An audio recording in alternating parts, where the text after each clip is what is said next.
Our last topic was osmosis.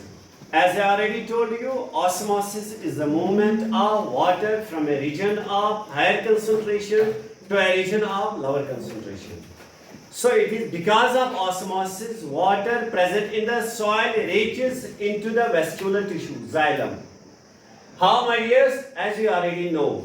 My dears, suppose this is diagram of a plant. These are different layers of cells in roots.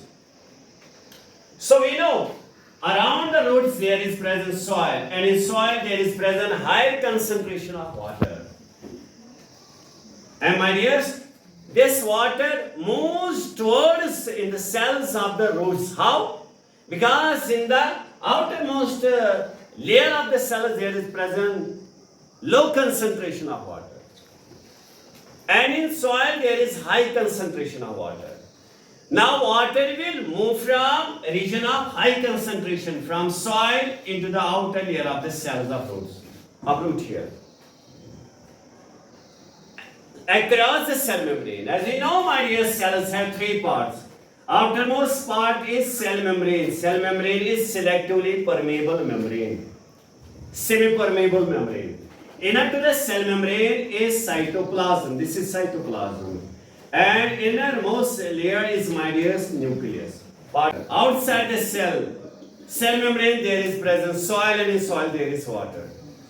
Now water will move from soil into the cell across the cell membrane. This process is known as osmosis. So same ideas, water present in soil will move, my dears, from high concentration to a region of low concentration. So after that, in second layer of cells which is present inner to the outer layer. So water will now move from outer layer to that one layer, second layer, due to osmosis, because there is difference in region of water concentration. So in this way water will move from one layer to another layer. And finally, my dear, this water will reach in the xylem vessels, tubes of xylem. So dears, by the process of osmosis. How osmosis occurs. Hi friends, I am Ankita. I enjoy watering plants. But friends, do you know how water finds its way into plants? Let's watch a simple experiment to understand this. A big peeled potato is cut flat at the base. A cut is made and a part of the flesh is scooped out from the center of the potato. This hollow part is then filled with a sugar solution. A pin is inserted to mark the initial level of the sugar solution. The potato is then placed in a container with water, ensuring that the water level is lower than the pin. After a few hours, we observe that the level of the sugar solution inside the potato has risen above the pin. But how is this possible? This is possible because of a process called osmosis.